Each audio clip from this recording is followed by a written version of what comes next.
नमस्ते नमस्ते नमस्ते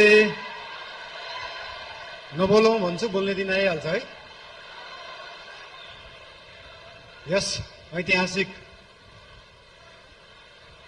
राष्ट्रिय स्वतन्त्र पार्टीको पहिलो महाधिवेशनमा उपस्थित पार्टीका सभापति रवि लामिछानेज्यू, विशेष अतिथिका रूपमा आउनुभएका पूर्व प्रधानमन्त्रीज्यू, प्रमुख प्रतिपक्षीय दलका सभापतिज्यू तथा सम्पूर्ण विशिष्ट अतिथिहरू, पार्टीका पदाधिकारीहरू, मन्त्रीगणहरू, सांसदज्यूहरू तथा उपस्थित सम्पूर्ण देशप्रेमी राष्ट्रिय स्वतन्त्र पार्टी प्रेमी सबैलाई हार्दिक शुभकामना दिन चाहन्छु। कुरा कताबाट सुरु गरौँ त? आज खासमा चाहिँ यो महाधिवेशन भनेको पार्टीको विषयमा बोल्ने, पार्टीलाई कसरी सुदृढ बनाउने, पार्टीलाई कसरी बलियो बनाउने, हाम्रो पार्टी जुन एउटा सानो महत्वाकांक्षा, सानो इच्छा, सानो देश बनाउने हुटुटीले सुरु भएको पार्टी आज महाधिवेशनको पहिलो दिनसम्म आउँदै गर्दाखेरि यो पार्टी, यो आन्दोलनको रूपमा भएको पार्टी, भावनाको रूपमा भएको पार्टीलाई संस्थागत गर्ने, स्थापित गर्ने दिनमा आउँदाखेरि हामीले धेरै जसो पार्टीलाई कसरी एक ठाउँमा ल्याउने भन्ने नै कुरा गर्नुपर्छ। आज विभिन्न विशिष्ट अतिथिहरूले विभिन्न सल्लाह दिनुभएको छ, शुभकामना दिनुभएको छ, सुझावहरू पनि दिनुभएको छ, चिन्ता पनि लिनुभएको छ। सरकार भनेको त गाडी जस्तो हो, गाडीमा एक्सिलेटर मात्र होइन, ब्रेक हुन्छ, ब्रेक पनि लाउनुपर्छ भनेर चिन्ता पनि मान्नुभएको छ। त्यस्तो चिन्ता चाहिँ लोकल रोडहरूमा हिँड्दाखेरि गाडी सिधा गइराख्दाखेरि कहिले लेफ्टबाट गाडी आउँछ, कहिले राइटबाट मान्छेहरू आउँछ। तर हाम्रो गाडी लोकल रोडमा हिँडेको गाडी होइन, हाम्रो एक्सप्रेस वेमा हिँडेको गाडी हो। गन्तव्यमा पुगेपछि मात्रै ब्रेक लाग्छ, गन्तव्यमा पुग्नुभन्दा अगाडि ब्रेक लाउन जरुरी हुँदैन। र हाम्रो गाडी अनियन्त्रित पनि छैन, वातावरण पनि मिलेर गएको छ। त्यही भएर हाम्रो पार्टीप्रति, हाम्रो सरकारप्रति जुन चिन्ता लिनुभएको छ त्यसको लागि धेरै धेरै धन्यवाद पनि दिन चाहन्छु। चिन्ता लिनु राम्रो कुरा हो। जनता र जनताको भोट भनेको हावा जस्तो हुन्छ, कहिले हावा यताबाट चल्छ, कहिले उताबाट चल्छ भनेर चिन्ता लिनु भएको छ। हामीले कुनै हावा चलाएका छैनौँ, हामीले बाढी ल्याएर खोला फर्काएको र खोला एकचोटि सिधा बाटो, आफ्नो सही बाटोमा फर्किएपछि निरन्तर त्यही बाटो बगिरहन्छ। यो हावा जस्तो कहिले लेफ्ट राइट, उत्तर दक्षिण, पूर्व पश्चिम बग्दैन। त्यही भएर चिन्ता लिनुहुनेहरूलाई धेरै धेरै धन्यवाद दिन चाहन्छु। यस्तै चिन्ता हामीलाई दिइराख्नु होला, हामीलाई मार्गदर्शन दिइराख्नु होला। मेरो एकजना अनन्य मित्र, उहाँ अहिले हुनुहुन्न, उहाँले सधैँ भन्नुहुन्थ्यो मलाई, मैले म्युजिक गर्दाखेरि, बालेन स्पटलाइटमा आउन सहज हुन्छ तर त्यो स्पटलाइटलाई मेन्टेन गर्न गाह्रो हुन्छ सधैँ। त्यस्तै चिन्ता आज यहाँ हाम्रा आदरणीय नेतागणले पनि लिनुभएको छ। त्यो स्पटलाइटमा राष्ट्रिय स्वतन्त्र पार्टी आएको छ, द्वितीय आएको छ, यो मेन्टेन गर्न गाह्रो हुन्छ। तर यहाँहरू सबैलाई म के भन्न चाहन्छु भने हामीले स्पटलाइटमा हामीले ल्याएको होइन, जनताले ल्याएको हो। र जनता सधैँ स्पटलाइटमा थियो, स्पटलाइटमा छ, स्पटलाइटमै रहन्छ।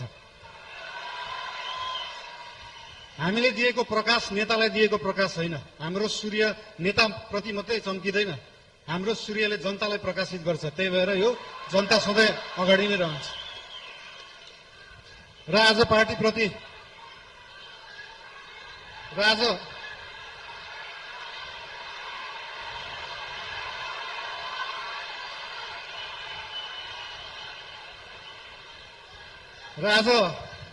पार्टीको विषयमा विशेष गरी कुरा राख्नुपर्छ भनेरै हाम्रो पार्टीको चिन्तन कस्तो हो, लेफ्ट हो, राइट हो, सेन्टर हो, धेरै चिन्ता लिइराख्नु पर्दैन। हाम्रो पार्टी विकासवादी पार्टी हो, विकास गर्ने, काम गर्ने पार्टी हो।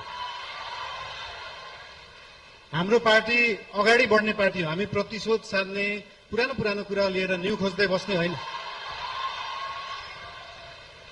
न्यू खोज्नु परे अगाडि बढ्दै गर्दा न्यू खोजिन्छ। कस्तो केसमा मात्रै भन्दाखेरि विगतका दिनहरूमा कुनै फटाई भएका छन्, सरकारी सम्पत्तिको दोहन भएको छ, सरकारी रकमको दोहन भएको छ भने त्यहाँनिर न्यू खोज्न जरुरी हुन्छ। त्यहाँ न्यू खोज्छौँ हामी। र त्यो न्यू खोज्दै गर्दाखेरि अख्तियारलाई 5 घण्टा सोधपुछ गर्नुपर्छ, सरसल्लाह लिनुपर्छ भने हामी 5 घण्टा मात्रै होइन, 5 वर्ष गर्छौँ।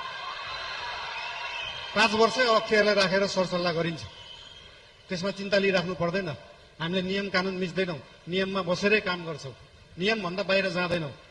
हाउभाउ हेर्दाखेरि यस्तो सोसल मिडियाहरू हाउभाउ हेर्दाखेरि अलिकति अनियन्त्रित देखिएला, त्यो देखिएको मात्रै हो। सबै चिज नियन्त्रणमा छ, कुनै चिज आउट अफ कन्ट्रोल गएको छैन। चिन्ता कुनै विषयमा लिनु पर्दैन। सीमाको विषयमा पनि चिन्ता लिनुभएको थियो। हामीले सीमाको विषयमा बोल्दाखेरि पक्कै पनि जुनसुकै देशसँग सीमाको विषय कुरा गर्दाखेरि उहाँहरूले पनि आफ्नो आपत्ति जनाउनुहुन्छ। आपत्ति जनाउनु भयो, मलाई अचम्म लाग्यो।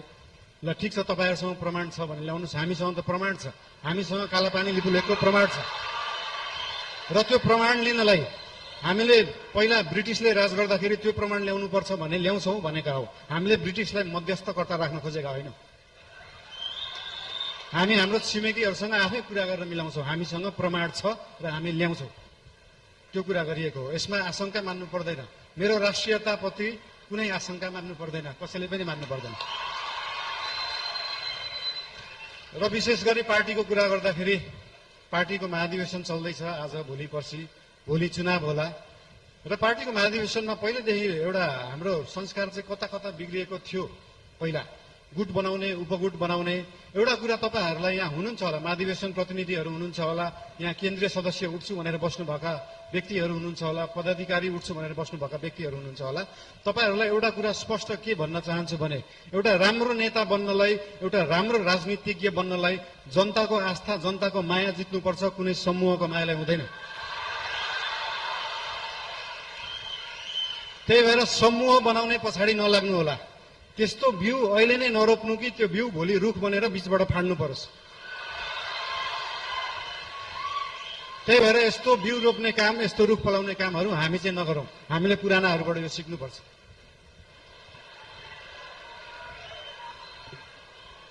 र एउटा कुरा के भन्न चाहन्छु भने, हामी नयाँ पार्टी हो, नयाँ सोचले गर्दा हामीले हरेक चुनावमा गएर एउटै एजेन्डा बोकेर जाने, सुशासन ल्याउँछु भनेको छ, सुशासनको लागि एजेन्डा बोकेको छ, सुकुम्बासी समस्या हटाउँछु भनेको छ। हामीले यही कार्यकालमा सुकुम्बासी समस्या समाधान गर्छौँ, यही कार्यकालमा सहकारी समस्या समाधान गर्छौँ।